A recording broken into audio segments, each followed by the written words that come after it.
Thank you and welcome back to Race Industry Week 2024. Jeff Hammond is back with us and we have a special guest, Judy. Yes, I'm thrilled that we've got Greg Biffle on with his wife, Christina, today talking about their experience in Asheville, North Carolina. And I just think racers just know how to kick butt. And I'm proud of what Greg has done and excited to have him on today. And Jeff, I know he's a friend of yours.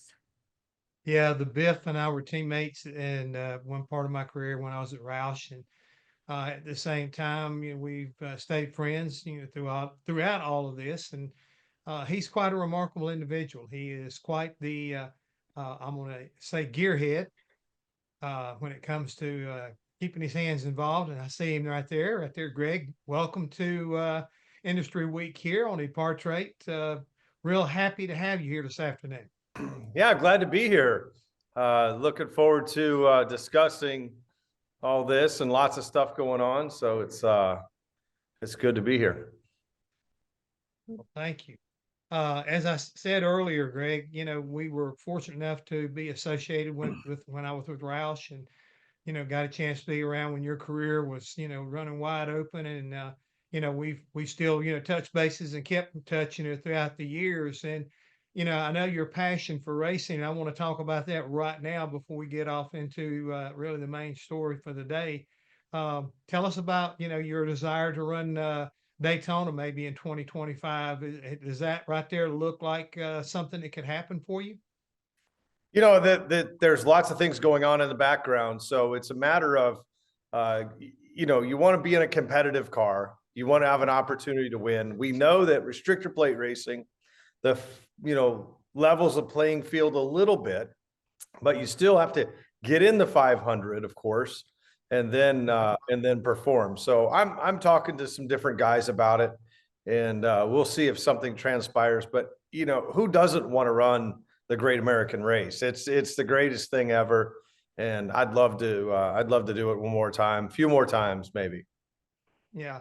Well, the thing is too, I'd like to go back and point out on your record that you were pretty good in the trucks. And when a guy named Kyle Busch called you one time and said, "Hey, you want to drive one of my trucks?" You came off the bench and showed that, hey, I can still get the job done. So for me, from the experience I have had in NASCAR, the one thing I like about, what your request is, I think you picked a great racetrack to go to. One, and at the same time, I think this new car even levels the playing field more. Like you say, it may be tough to get into it, but to me, if you can't qualify your way in, you at least have an outside chance also of racing your way in with the qualifying races. So your experience, I think, really comes into play there. So we'll be pulling for you if there's anything we can do to help you from my vantage point or from Epartrade. We would love to be able to offer our services, if we can help you out. I'd love to see you go back to Daytona and show them what you're made of. Absolutely. Yeah, look forward to it. And I'll be there one way or another, whether it's a spectator or holding on to the wheel. So I'll be down there. I love that time of the year in Daytona. All right. Well, let's get to kind of like the business at hand. First and foremost, leading out, congratulations on the Myers Brothers Award. Because of your efforts that you put forth up in the western part of North Carolina, in the mountain area, after Helene went through there and ravaged that part of our state. Greg, I guess the first question's got to be, what made you do what you did? I mean, was it, did you see something? Did something happen around where you live? What made you decide that you and your helicopter were going to be the I guess you would say the saving grace for a lot of people in a lot of ways? Jeff, it was kind of unexpected, to say the least. I was a normal Saturday morning working at my shop, getting ready for a trip I was going to go on. And a friend of mine sent me a text, said, "Do you want to go flying today?" ? And sent a Facebook link to a family that was stuck up in Banner Elk. They were in an Airbnb, had just rented it for the couple of days, and now they're stranded there. And being in an Airbnb, they didn't have lots of food and supplies and whatnot, just what they they took with them. So they're out of diapers, baby formula, those things. And with no power, no communication, and no roads to get out, they were desperately asking someone if anybody knew of someone with a helicopter. And so I took a moment to think about it, and I thought, well, if I don't go, who's going to? And at that particular moment in time, I thought it was one family, because we hadn't heard of the, mass devastation that happened up there. I knew there was trees down, I knew there was power out, those kinds of things, but had no idea of the extent or the scale of this event. So I thought, well, I'll go try it. I can delay my trip for a day. That doesn't really mean anything to me. So I went to the airport, the power was out. So we opened the door with the tug, got my helicopter out, got fuel on. And, I made a post that I was going up there in case other guys or helicopters were going to attempt it.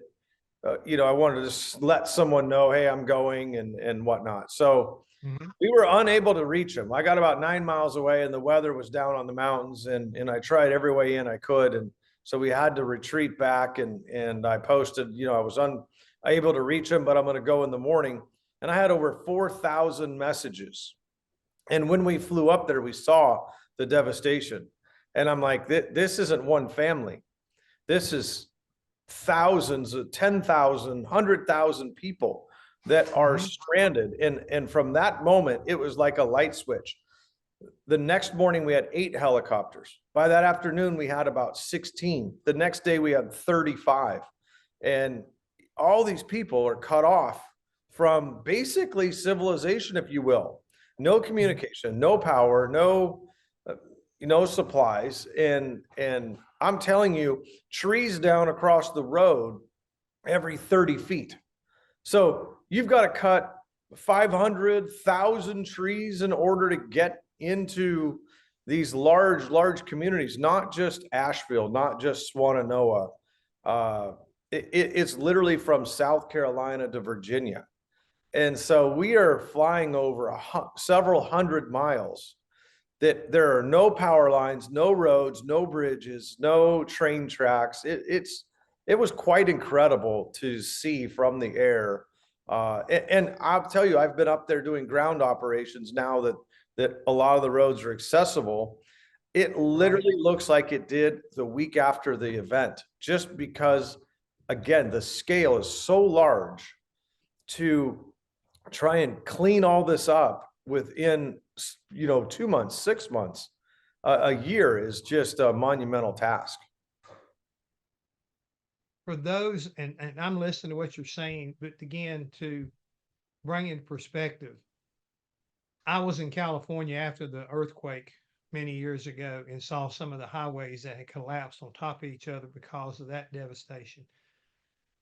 From your perspective, is there any way to put it or make people understand exactly what you saw? Because I don't think that there's any way, no matter how great your camera is or whatever, that you can put it any kind of, give people a picture to what you witnessed.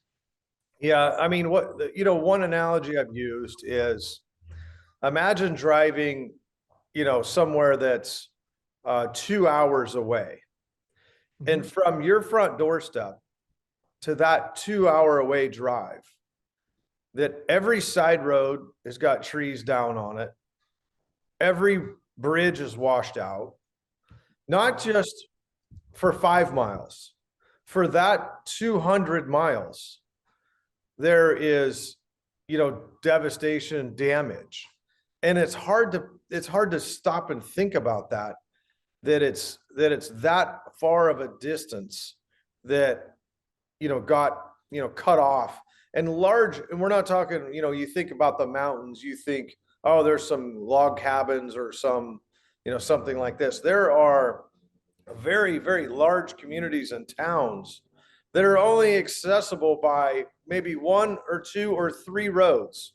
So one in from Asheville, one in from Tennessee, one in from, Virginia. Well, that's only 3 roads, but those roads are gone and wiped out. The water was about 50 to 60 feet over top of the road. So if you think about a mountain, everything runs downhill very rapidly. So Hurricane Katrina, Sandy, that had area to spread out. And granted, it was 6-8 feet deep or 20 feet deep in places over top of the roof of a house. But if you took all that area and now funneled it into narrow ravines, the distance of the V it filled up is mind-boggling. And then it just wiped it all out. Bridges, trees, houses, any infrastructure, substations, power substations, all just gone, anything in its path. And it's quite incredible to see. On top of that, all of the trees that are on all the auxiliary roads that are up higher that didn't have the flooding, now you have just an accessibility or mudslide. So it's if I was to say anything, Jeff, it's the scale of this event that is hard to comprehend. A little while ago, you were talking about how in basically a 12-hour period, you went from 1 or 2 helicopters to that large number up to 20 to 30 helicopters.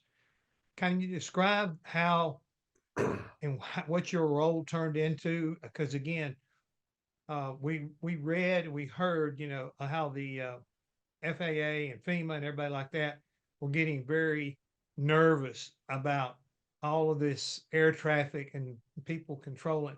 What kind of role did you play? Because, if I remember correctly, people were saying, no, we don't want you flying, but you guys flew anyway. How did you manage all? How did you orchestrate all this? Because again, you got a lot of people with good intentions, but how do you keep everybody safe at the same time, trying to save lives and not risk lives? Well, you're exactly right. I mean, Jeff, the reality of it is when you're trying to save lives, you're risking your own. And we all knew that. And we were flying into areas that anybody that knows helicopter operations, you always have to have a way out or a landing zone. When you're in the mountains and it's 4,500 feet and it's a 2,000 foot or 2,500 foot ravine and it's all trees and rocks, there's no way out. There's no auxiliary landing zone. On top of that, we were operating over 100 helicopters in the area. So air traffic control was, I'm not going to say dicey, but we were all communicating and trying to follow some traffic patterns and crossing ridges and doing things that made sense for all of us. And what I will say is, it's amazing to take the amount of people that jumped in and coordinated this, all just any walk of life. It's so great to see the American people dig in and help when help is needed. Epartrade is a digital platform that we've created basically to make life easier in the business community of auto racing. Epartrade, there is no e-commerce. It's literally a connection just like at a trade show. So now, any time of the year, a buyer could reach out to a supplier.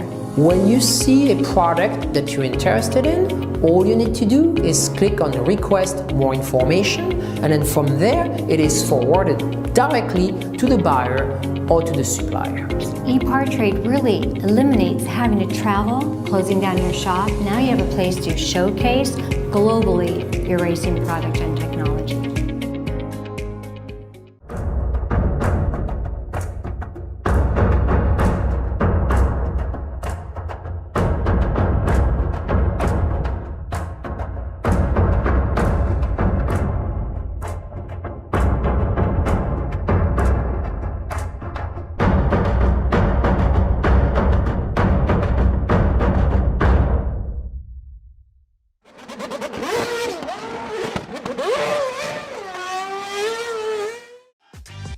Looking for a quick fix of motorsports news? The Speed Sport Daily is what you need. It's a free racing newsletter delivered directly to your email every day. We'll cover the winners and the losers and tell you who's making news off the track. It's NASCAR, NHRA, World of Outlaw, IndyCar, and so much more. Go to speedsport.com today and get signed up for America's free racing newsletter and get your daily motorsports fix. The Speed Sport Daily.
Land speed record holder George Poteet's Speed Demon rocketed 481 miles per hour at the Bonneville Salt Flats. You don't go that fast without ARP fasteners. There is no way that we could go the speed that we've gone, the number of times we've gone, with a lesser quality bolt than ARP supplies to us. And we absolutely wouldn't be where we were today if it weren't for ARP. When failure is not an option, it's ARP-bolts.com. We're Performance Plus Global Logistics. Our team of dedicated performance industry and logistics experts get valuable cars and components to the track on time in top condition. We provide expedited logistics solutions for the performance industry using direct routes instead of deferred options, and communicate all necessary information to the appropriate resources to meet regulations and ensure a smooth transit and secure delivery, both domestically and internationally. And we exceed customer expectations by providing best-in-class service with an efficient and cost-effective system in place. Contact us today to book your next shipment. Scott Lewis & Associates, the sales, marketing, and branding specialist for the automotive performance industry since 1988. We get our manufacturers on track by opening an extensive distribution network, providing product training to sales staff, creating fully integrated sales and marketing strategies, building successful industry partnerships, attending trade shows, events, and races, offering first-class support to customers. SLAI delivers solutions that win you sales. To get in touch with an SLAI representative, call 516-378-6100. Go to scottlewisinc.com or email info@scottlewisinc.com. With roots in the Midwest that date back well before the Model T, Fifth Third Bank has a long history of serving the needs of automotive companies. While much has changed over the years, our passion for helping businesses put cars on the road and on the track has not. Today, we are more committed than ever as a member of SEMA, a founding member of PRI, and a sponsor of multiple race teams across several racing series. For over a decade, Fifth Third Bank has been a staunch supporter of our industry and a great partner for many companies in the motorsports field. Our business has been growing extremely fast, and really we could not be where we are today without Fifth Third. They provided amazing strategic advice, the capital we need to support our phases of growth. They are true partners for me now, and what they do with their involvement in motorsports is untouched in this community. Where can we take your business? Fifth Third Bank. You work as hard as your truck, and you have no time for downtime. That's why more truck owners trust Blue Def, America's #1 diesel exhaust fluid brand. Each batch is guaranteed pure, so you can avoid costly repairs caused by inferior DEF. Demand America's best for your truck. Blue Def and Blue Def Platinum. Put trust in your truck. When it comes to pushing the limits of performance, the pros know there's no room for compromise. At Crower Cams, we don't just engineer camshafts and valve train components, we redefine what power means. Since 1955, Crower Cams has been the name trusted by racers, engine builders, and gearheads around the globe. Whether you're building a street machine, a dragster, or a track car, Crower Cams provides the muscle you need to dominate. And with Crower, victory is within your reach.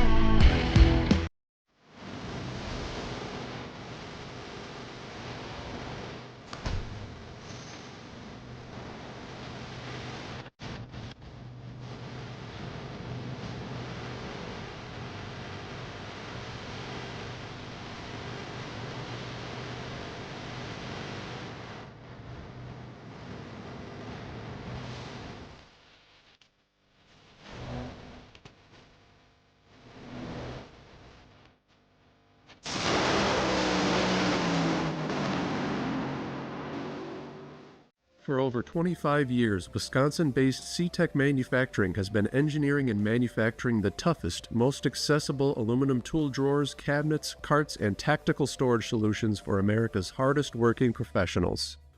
Whatever you need to store and however you need to store it, put your trust in CTech Manufacturing. We build it better. Visit our new website at ctechmanufacturing.com or give us a call at 715-355-8842. If you're watching this video, you might be wondering, What is WPC? WPC is a surface treatment designed to reduce friction and increase the strength of metal parts. As much as it might seem like a coating, WPC is actually a surface treatment. Think of it like shot painting, but the media is much finer, like talc. So what you're left with is a super hard, smooth surface that actually has some proprietary dry lubricants embedded within it. For more information, visit WPCtreatment.com.